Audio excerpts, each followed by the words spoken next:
Hi, my name is Kevin Bass from Bass Metalcraft Vintage Bike Addiction. I'm here to show you a video for Fix My Hog on what it takes if you want to get into an old Harley. So, behind me, I'm going to be showing you an old vintage motorcycle. And technically speaking here, this is a Harley Davidson Knucklehead motor. Knucklehead motors were made from 36 to 47. There's different variations of bikes, old school choppers and pans, shovels, into the new stuff. But we're going to focus on the Knucklehead today and show you just what it takes if you're at a swap meet and you want to look for a bike like this. And it could have a panhead motor or shovel, that's not a big deal. But what we want to look at is the overall, what do you look for? What are the things that are red flags? What are things that you want to really take in consideration before you write that check? Because if you buy a bike sight unseen or just looking at it real quick and yeah, here you go, and then you get home, you start getting into it, you may find a lot of issues, and stuff's expensive to fix. It's not safe if it's not done right. So we're going to walk through this thing and just show you what would you look for, what's going to be a red flag, and what it takes to have a bike that you can trust. So again, looking at this bike, a 1947 Harley Davidson Knucklehead. We're going to start with the front and work our way back. So basic stuff to look at right away off the front of this bike is we want to look at the front wheel. Now this is a 21-inch front wheel, which is an aftermarket, more of a custom accessory to these bikes. They would normally have like a 16-inch or an 18-inch wheel. But the size of the wheel only just really changes the way it looks. They handle pretty much the same. What we want to look at here is the front hub. Okay, these hubs are old school style. They call it a star hub wheel. And that means that this is a mechanical drum brake. Mechanical drum brake means there's no hydraulic system in this. There's no disc pads. This is a drum, old school drum, okay? So that's something to think about because the reliability and the stopping power of these is not that great. You can get them to work well, but you got to make sure you service them, you keep up with them, and you know what to do to make them work right. If you don't, you're not going to be able to stop when somebody pulls out in front of you. So mechanical drum front brake, star hub, non-Timken bearings. These are old roller bearings in there. So, again, the technology is older. It needs more maintenance. You got to keep up on it. Looking at the front end itself, this is a Springer front end. Okay, and Springer front ends were used on these old Harleys and Knuckleheads up until the first Panhead in 1948 was still a Springer front end before they went to hydraulic. Now, a Springer front end, if set up correctly, again, I think they handle fine. They work great. But some people, you get into that little pogo-y or going around turns, it gets a little wishy-washy to you. It could be something you want to think about. You got to be ready to really handle the bike, learn the bike, know how to maintenance it with all the different grease zerks, how to adjust settings, make the spring tension tighter or looser. If you want to put a shock on it that was an accessory for those, you can do that. So Springer front end, bearings inside the neck, looking at the frame. So when you walk up to a swap meet, let's say, and you see this bike for sale, right away, my visual eyes were gonna catch that, and that's the old neck lock. And you can see now the neck lock's missing. It should be a key tumbler in there, but I can also tell there's been welding done around it. So it almost looks like somebody, had it gone and messed it up, and then they tried to weld it up and we're gonna fix it, maybe try to repair it to get it back to working order. Well, they didn't finish the job. So a frame like this, if I looked at it, I'd notice that right away, and I'd be telling myself, well, I'm going to either have to machine this myself, get it to work, or hire a machine shop to do the work for me, which can get very expensive. So keep that in mind. I'm going to kind of cover the whole frame real quick, now that we're on that topic.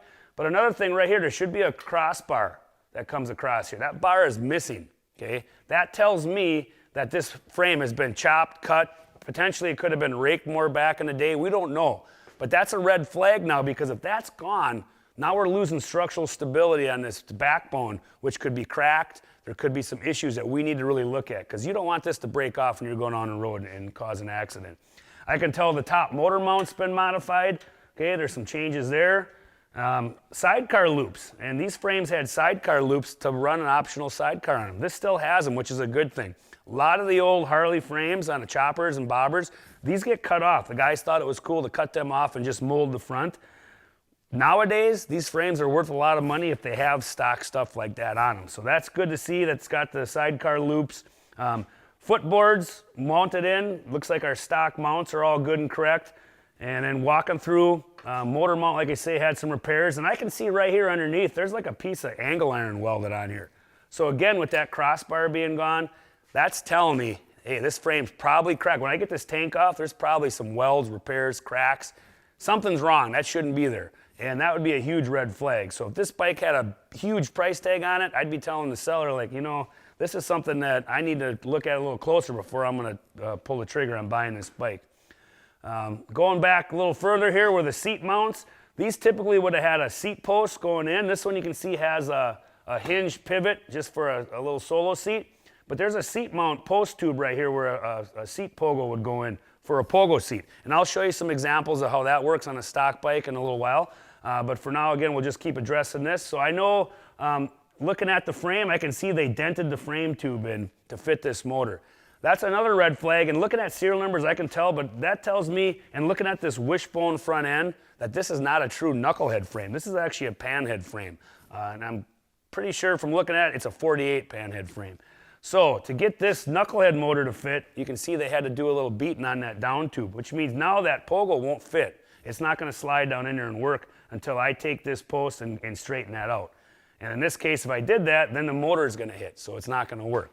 So this bike obviously is a chopper of different pieces, different years, and that's what you find a lot of nowadays. Guys are going through their barn, finding parts here and there, and just building the bike, take it to the swap meet, and sell it. And if you don't look closely and you don't take the time, you could buy something that's not going to be worth the money and just be a big can of worms that's going to cost you a lot more headache in the long run. So going back from that, I can see here they had some bungs welded in the frame. Those are not stock. So they must have had at one time like a sprung seat on here with some springs. I bet you the spring perches were on that. And then going to the back here, our toolbox mount. There should be a toolbox mount here that's missing. Axle plates look pretty good. There is a little bit of wear on the plates there, but otherwise they look nice. And then going to the back of the bike here, again, drum rear brake, star hub wheel. This is the 16-inch tire, which would be more stock on these bikes. And again, just remember, reliability for stopping power, it's not the same with the drum brakes. Be safe, be smart. Think about yourself when you're on this bike, can you handle it, all right? Safety is the number one priority when you look at an old bike like this, and that's why we're going to go through it today and show you everything and make sure you understand it. And looking at this side now, we pretty much got that covered from the frame. Now we'll look at the motor itself. So obviously just a visual inspection of this motor tells me a big story already. I can tell this bike's been ridden. There's oil everywhere. This thing's leaking oil from the heads, the push rod tubes, the return line. There's oil everywhere on this thing. So at least we know we got good oil pressure and it's got oil in it because it's leaking. But that can also tell you there could be problems. Are there cracks? Do we need to replace gaskets? Why is it leaking oil? Now these old cast engines, everything was cast in a foundry, so they're a little more porous than today's technology when they machine, aircraft aluminum or whatever it is. So they do have a tendency to weep and leak a little bit. But excessive leaking, that's a red flag. What's going on? If there's a cracked case, ooh, you got big trouble. So looking at this knucklehead motor, I can see a lot of oil. We got, looks like our head gasket's leaking, our base gasket's leaking, our tappet blocks are leaking, our return line's leaking. This one's gonna need a lot of love if I wanna actually make it a good, reliable rider and not worry about it leaking oil all over the place. Another problem with bikes that leak oil, and the old joke with Harley guys is, well, it's marking its spot, or if it doesn't leak anymore, it's out of oil. That's great and all that, but when they leak too much, there's a problem. You need to address it, get it fixed. So we'll look at that, kind of figure out what's going on. The other thing, electrical system on this bike. You may see this. Some of you may have noticed it, some maybe not, but this is a magneto. So this is a self-contained ignition system. This bike does not have a battery. Normally there'd be a battery in the battery box and wiring for all that. When you run a magneto like this is a self-contained system. So as soon as you kick the bike and the motor turns over, there's a gear here that spins and it starts creating its own spark. So you don't need a battery. What I like about magnetos is that electrical systems are usually the biggest problem on an old bike. Whenever I see guys broken down, I stop to talk to them. It's 9 times out of 10 electrical system, and there's something shorted out, something rubbed. What's great about a magneto is this thing's gonna run. If your tail light and headlight and everything's all shorted out, it's still gonna run. This magneto is gonna give you spark to get you home. You may have to tape a headlight or a flashlight or something as a headlight, but it'll run. So wiring is real simple on a bike like this, which some people like that. And I do myself, I do enjoy it because there's no wires other than the plug wires. There's a kill switch right here to kill the ignition. And then these bikes run on a generator, which I'll have some time to turn the bike around. We'll go over the other side and I'll show you that. Exhaust pipes on this bike, looking at the exhaust. We got some stock 2-in-1 style exhaust, which is nice. The only difference here is they took the stock muffler and put more of a custom race muffler on there, a little shorter stainless one. But this kind of an exhaust, if you can find the original exhaust on a bike, they're worth a lot of money because a lot of the aftermarket newer repop ones don't fit as well as the original. Back in the day, the original stuff always fit really good. So keep that in mind. What kind of exhaust do we have on this thing? We're looking at the leaks. We're looking at our electrical system. And make sure that you're already, even have a notepad. Write down the things you're finding and talk to people. Call a vintage bike shop. Let them know what you found. Give them some of those details. And I'm sure they'll lend a hand to let you know what it might cost to fix. So you can tell yourself like, whoa, okay, I'm buying it for this much, but now it's going to cost this much to make it right. Do I want to do it? Be smart. Looking back at the transmission, these bikes had 4-speed kick-only transmissions on them. Okay, the old pig snout cover here, the kicker. You want to make sure your bushings are tight, things work good. It shouldn't bind when you kick. It should come back nice. And this is, again, with all that oil, I can't really see what's going on with this transmission case. So I'm going to take this thing apart and I'm going to clean everything so I can get a good look at it to make sure and visually inspect that there's no cracks, no repairs. A lot of these old transmissions have had busts and cracks back in the day. They've been welded up and just ran as is. And a lot of times that's why they leak. There's certain things you want to look for and do when you do repair to make sure it's not going to leak the oil. And then going to the lighting system again, there's no battery. So this is going to run off a generator, which we'll show you shortly, but this has just an aftermarket side mount tail light. And what I like about this though is that they didn't weld it into the frame. They didn't cut the frame to make it.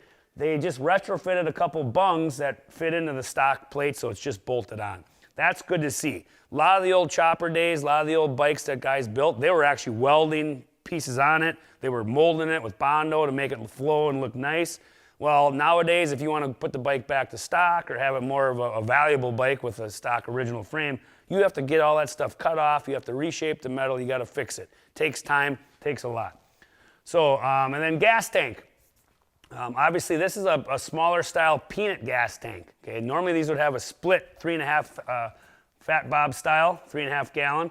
This is a peanut style, and I can tell here they used the stock frame mount, which is good. They didn't weld in here, but here I can tell that got bolted. They drilled right through the frame and just ran a bolt through it. Now, for me, anytime you have a frame that doesn't have holes or areas that were done by the factory, it scares me. To drill a hole through this backbone means you're taking away its strength, its structural ability. That's another spot that could crack. So when I see that, and then I see this, and that's gone, this whole top backbone here, to me, is just it's a explosion waiting to happen. It's going to break off, and that's not good. You don't want to be going on the road and have that happen. So this little peanut tank that's on it is not stock. You can see the petcock and the fuel system here. It's got kind of an aftermarket petcock there to turn the gas on, some just rubber line put together, and fuel strainer. Looking at the handlebars on this bike that go onto the front end, this is kind of a custom aftermarket dog bone style riser handlebar system with some custom bars. These bikes traditionally were a solid wire push-pull, not a snap throttle. So this has been converted with a snap throttle like a newer bike, which means when you pull the throttle back, it's pulling that cable in. When you let go, the cable releases. On the old Harleys, the original ones, when you'd pull on the throttle, it was an internal system that actually pushed a hard wire out rather than pulling the cable in like this one. So this is all an aftermarket upgrade, and you can see they retrofitted here. It's like a snap throttle conversion. And our carburetor is an old original Linkert carburetor, M74B, which wasn't correct for this year motor, but it's still, Linkerts are good motors, are good carbs to have on all these old motors. They run real well. So I can see I got an aftermarket throttle. That's something I'll probably want to change, put something more stock. I do have my front brake, which seems to work. I'll go through that. And then the headlight, custom headlight, that was just a little custom bracket made, put on there, and not stock by far. So at this point, we kind of got to look at the left side, had some things that we wanted to look at. The oil tank, I didn't talk about that, but that's typically pretty stock style oil tank that mounts.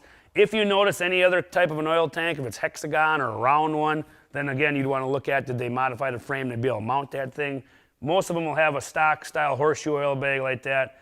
But you can kind of get an idea now what to look for on this side. Now we're going to turn the bike around and we'll get a good look at the other side and talk about the charging system and the other side of the bike and the primary. Okay, so now we have the bike turned around. Now we're going to take a look at the left side of the bike, and again, kind of go through it from back to front this time, and see what's there, what we see and what we find, and what's again red flag for stuff.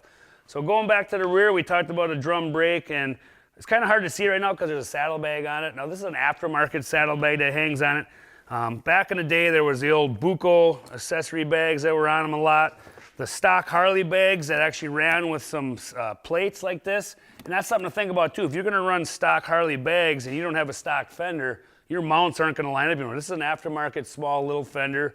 Our 7 Metal West brass fender here would not take this type of a saddlebag. So keep that in mind. Are you gonna go truly stock with this, or are you gonna keep it a chopper?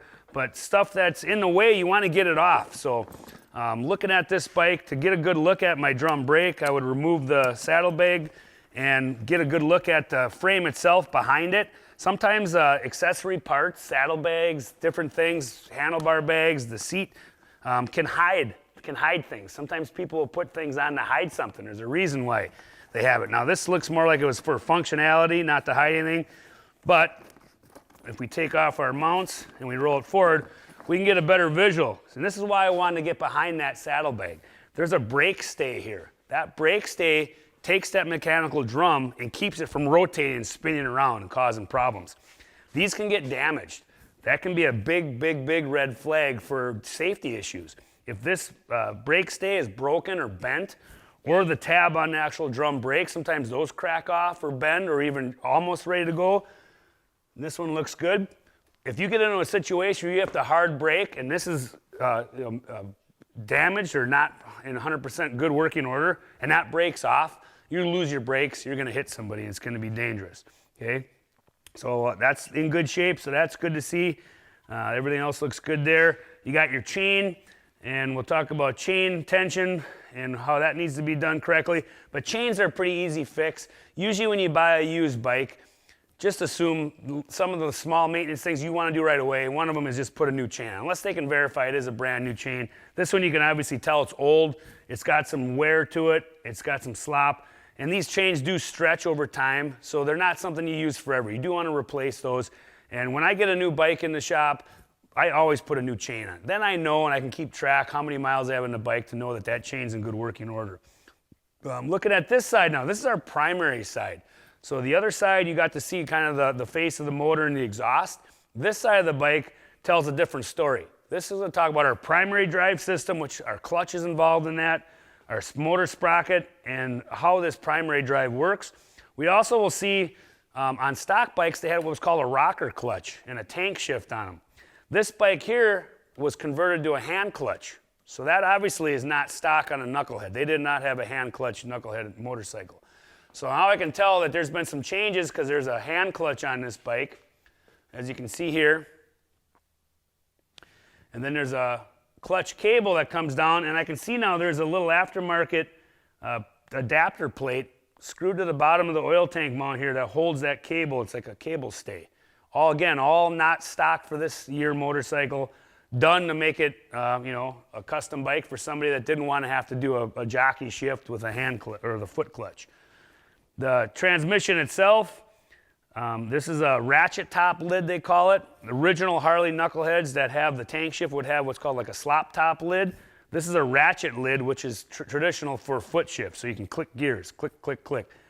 One down is typically stock with a neutral in between 1 and 2, and then 2, 3, 4 is up. Looking at this primary cover, this is not a stock primary cover. This is an old, like an Imperial rib primary cover.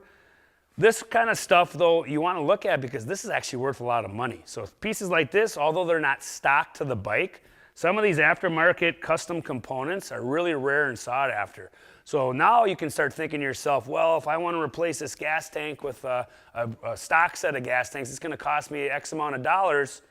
And hey, but I can sell this for maybe the same amount or more and kind of make that swap. So it's good to really look at what you have on the bike, do a full evaluation, because the parts that you don't want to run on it, if they're good parts and worth money, you can sell them and get your money back and recoup for the stuff you want to do. So this would be a good find if you saw something like that. And again, if you don't know, take pictures, go on the internet, you even cruise on eBay and some of these websites, you take a picture or something, look for it online, you may find it and see that it's worth thousands of dollars, you don't know, or talk to your local bike shop. Looking at the motor again, we had talked about the oil.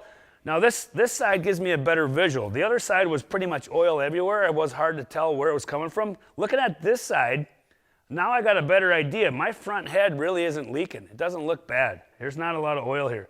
My rear head, you can see a lot of oil, it's wet. So I think a lot of my oil issues are coming from this rear head. Maybe it's got a cylinder head gasket that's leaking, potentially a base gasket there. You can see a lot of oil coming down, but it's moving up from top down, which tells me that my head gasket is leaking because we got oil way up here. If it was just a cylinder base gasket, the oil would just be from here down, maybe a little bit up. But being that we're all the way up to where the head meets the cylinder, I know I'm gonna have to take this head off, put a new gasket on there. So that's something that I can tell myself right off the bat. Looking at the motor on this side, again, clean, there's no oil on this side. So this one, you know, other than taking the spark plug out, looking down the cylinder with a scope, checking compression, I wouldn't have to worry too much about this one. I think that one's in good shape. Going up here, we have what's called the motor mount. And this mounts your motor to the frame. Knuckleheads have a specific style motor mount that bolts to the top rocker head bolts here. And these are notorious for cracking and breaking. If your motor wasn't put in correctly and shimmed correctly and everything isn't sitting where it needs to be, there's stress on this and they break. They snap, they crack here, they crack over there. So you always want to visually look at that, and this is in good shape.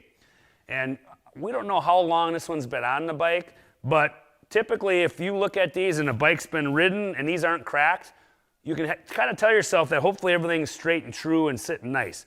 What causes these to crack is if the motor wasn't in quite right, and now you got stress on that motor mount when you crank it tight and it's pulling on it. Well, that metal fatigues and now it's vibrating and eventually cracks. It'll give way. So you always want to have your motor and all your transmission, everything should sit comfortably the way it is, and then you shim to it to bolt it tight so nothing gets pulled or tweaked, because that's just a recipe for disaster. Looking at my intake, this is the stock, they call this a plumber style intake. So it's actually big plumber's threaded nuts. That would be stock on the older Knuckleheads. Some people adapt them to the newer intakes with the rubber band style and whatnot. I'm not a fan of those. I like the traditional stock plumber's intake. They work good, but you can see there's some green goop on there. So they probably had a little intake leak, put some kind of a sealer on there to help seal up that from leaking. Plug wires, again, coming off the magneto. And then looking down here, we're going to look at our charging system. So when I talked about the other side and the magneto and saying there's no battery in this bike, you don't need a battery. Well, people scratch their head, well then how do you get headlights? How do you get taillights? How does it run? Well, again, that magneto is a self-contained unit that creates its own spark. Once the bike starts, these are old school technology. This is actually a generator. So this generates power. So once that motor's spinning, the gears in the cam cover start turning. There's a gear on here that meshes. That gear starts turning, and this actually generates its own power.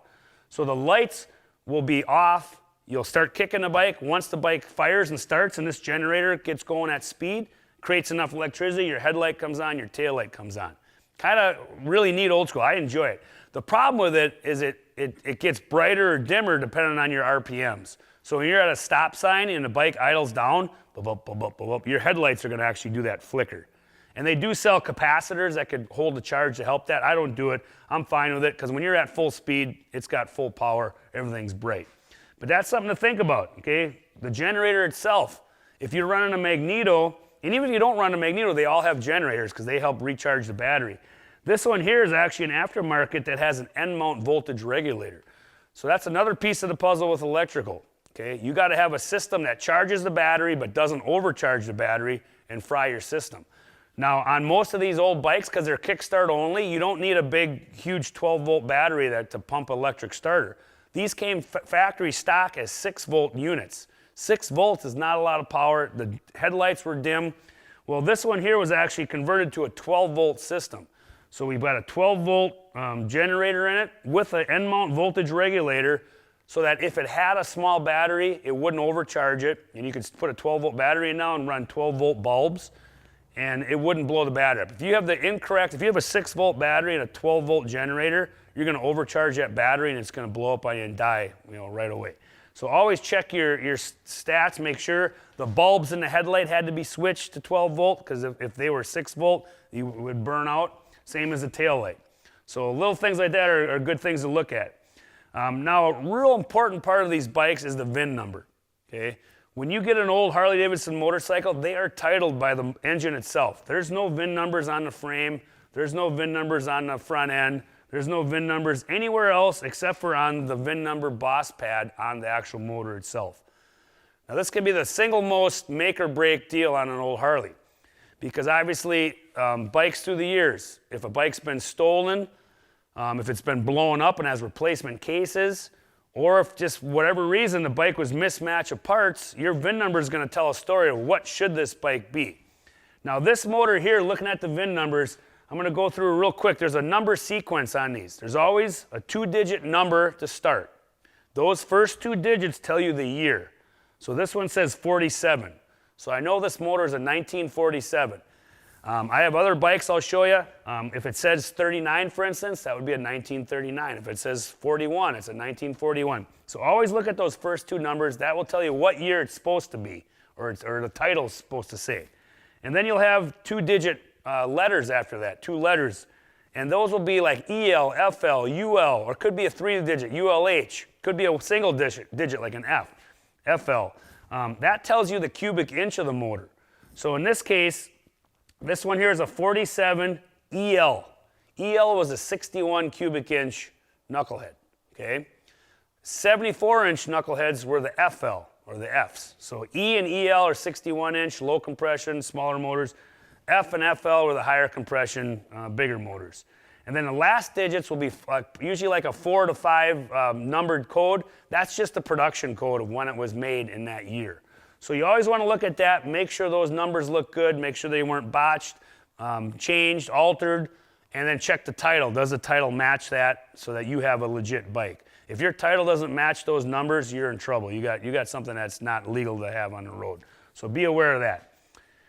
Looking at our footboards, we got stock footboards on this kind of a bike. Kickstand mounts underneath on a kind of a single plate that mounts everything there. And then again, the front brake cable comes down to a drum with our rockers here, drum brake assembly, and everything there looks good.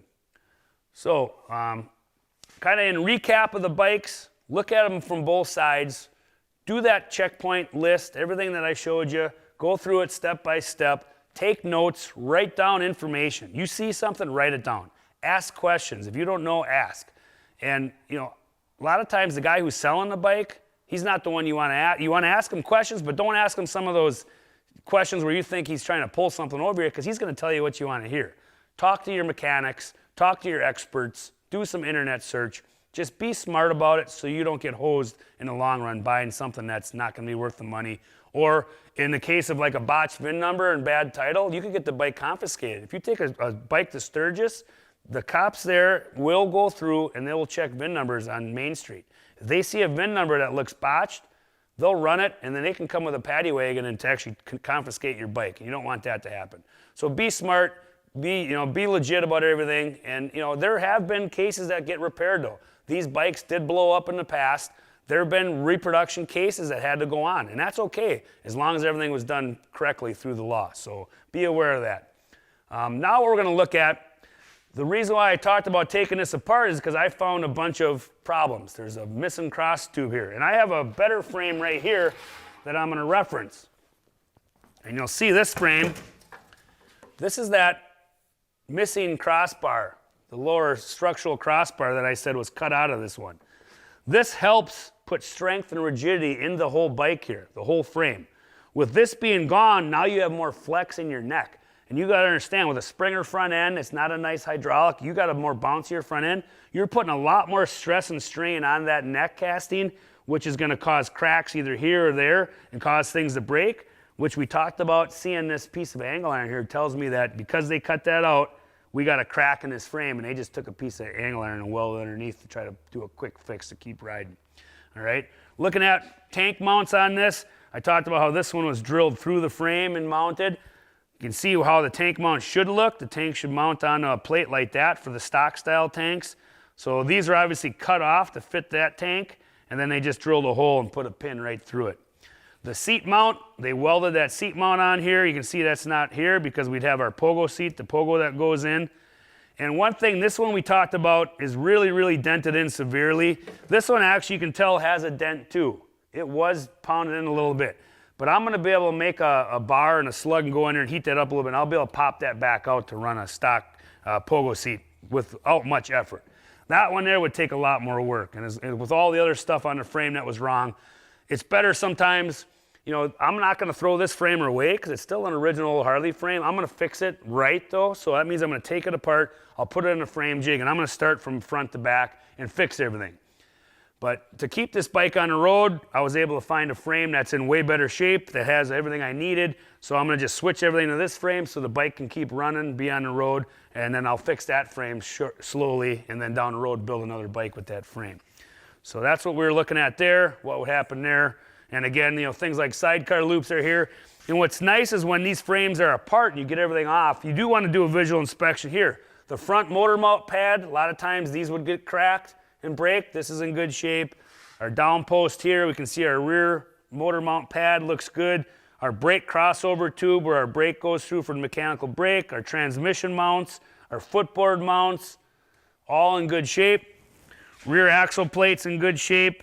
And there is casting numbers that you can look at on these to actually reference what year they are. Now I talked about this one being a panhead frame, a 48 panhead, because you can see it's got a wishbone down tube. This is a straight leg rigid, okay? So there are differences like that too you want to look at.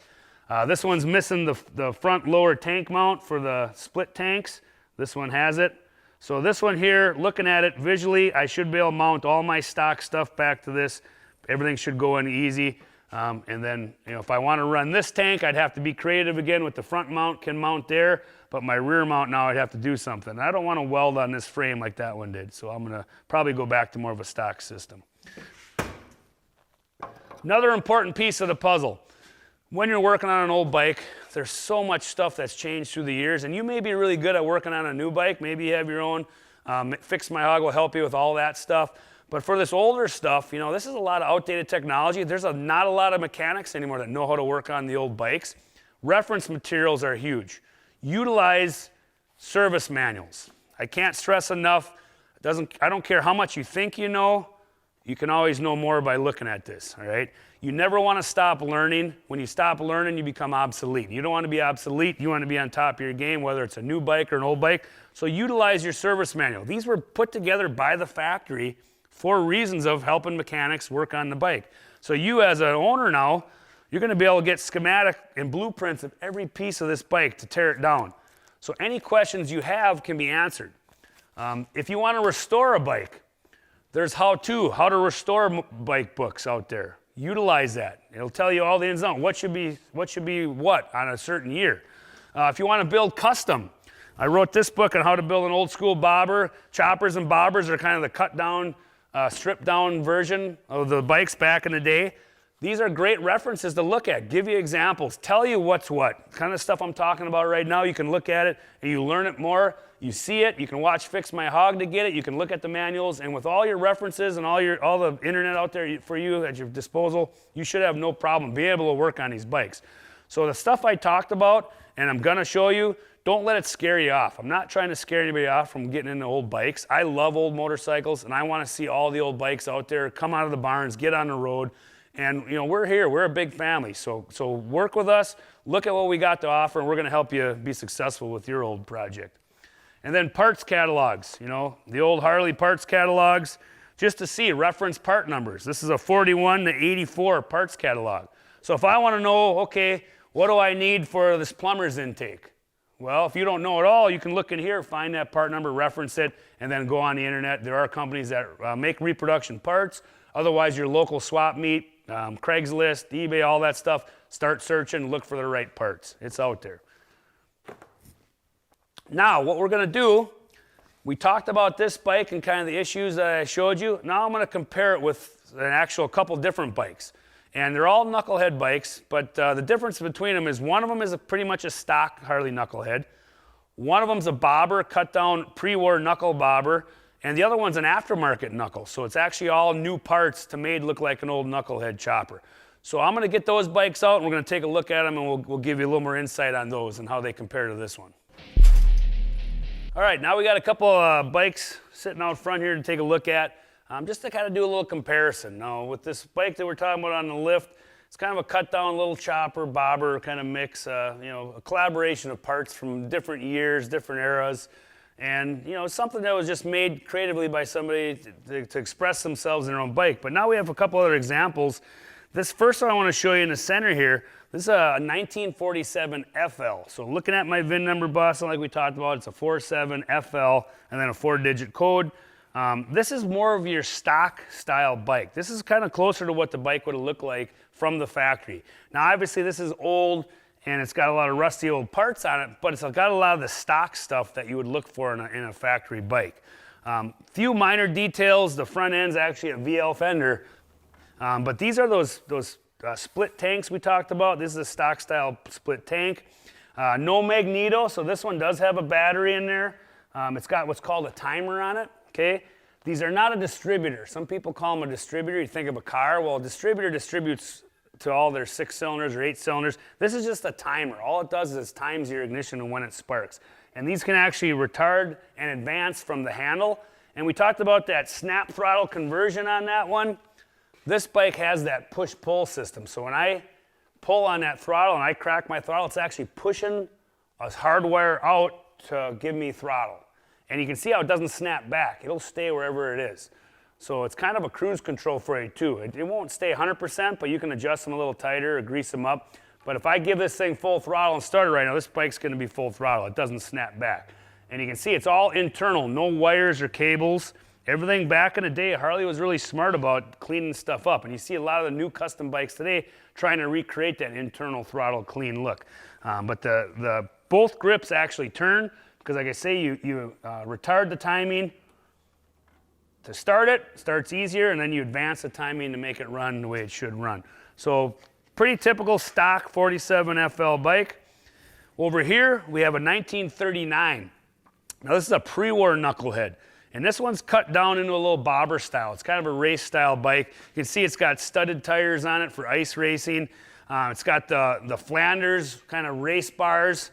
And again, stock style tanks and a lot of the stock stuff. It does have the timer, same thing, advance and retard. And this one's oily and greasy too, like we talked about. There's some things that need to be fixed. But this is a pre-war knuckle, and there's a couple ways to check that out. Obviously, if you check the VIN number, this one's a 39EL VIN number, which tells me what year it is, and that's pre-war. The other way on these stock motors is to look, this one has a ribbed cam cover. The later style Harleys had ribs on the cam cover. This is a smooth cam cover. You can see that it's all smooth there, no ribs on it. Okay, so, and then it's also on the other side of the case, there's ribs down the side of the case by the VIN number. This is called a short rib case motor because the ribs are shorter. This is a long rib case because the ribs go all the way up. Just little things to look for. If you saw, let's say a 39EL VIN number, but it had long ribs on the case, you know that's not correct. It would be something that was done there and changed up.